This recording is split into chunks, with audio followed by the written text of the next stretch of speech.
আমার নাম মোহাম্মদ মনির সরকার। আচ্ছা, আপনাদের স্কুলে যে ভীমের একটা বিষয় আছে, সেই বিষয়ে একটু আপনি কি জানেন কিছু? হ্যাঁ, আমি তো 100% জানি, কারণ ওই ভীম কটা পাইছি আমি। হ্যাঁ। শেরে বাংলা যেখানে রেস্ট নিত ওইটার নিচে হুম। উলির মাটিতে ঢাকা ছিল ফুল। হ্যাঁ। তো ওখানে আমি পাওয়ার পর 13-14 টাকা খরচ করে ওই সময় আমি উঠাইয়া হাই স্কুলে রাখছি। হ্যাঁ। হাই স্কুল যে নাকি ওটা নাই, ওটা নাকি 4টে ভীম, 4টে ভীম, 4টা ভীম। 4টে ভীম, লম্বা হইলে মনে হয় 20 ফুটের মতো। হুম। আমি এতটুকু জানি, তবে স্কুলে নাকি আর নাই। মানে এই কথা কে বলতেছে? চেয়ারম্যান বলতেছে।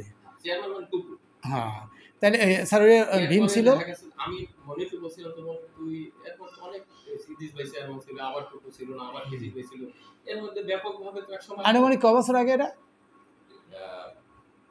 আমি যে এইটা নেওয়াটা এই নেওয়াটা মনে করেন যে 2009 বা 10 এরকম 9 বা 10 তখন সে চেয়ারম্যান প্রথমবার বলছে চেয়ারম্যান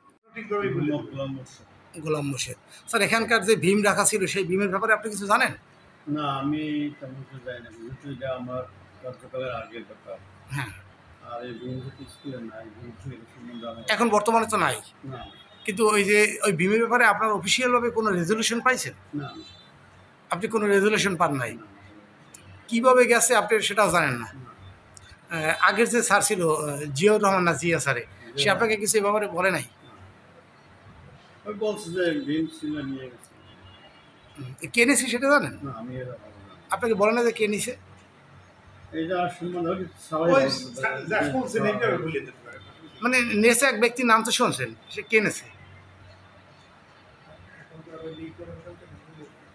হ্যাঁ, নেছে কে সেটা বললেন। আমি শুনছি যে সরকার চেয়ারম্যান মুজিবুর ইসলাম সে নিয়ে গেছে। শুনছি। Audio Jungle.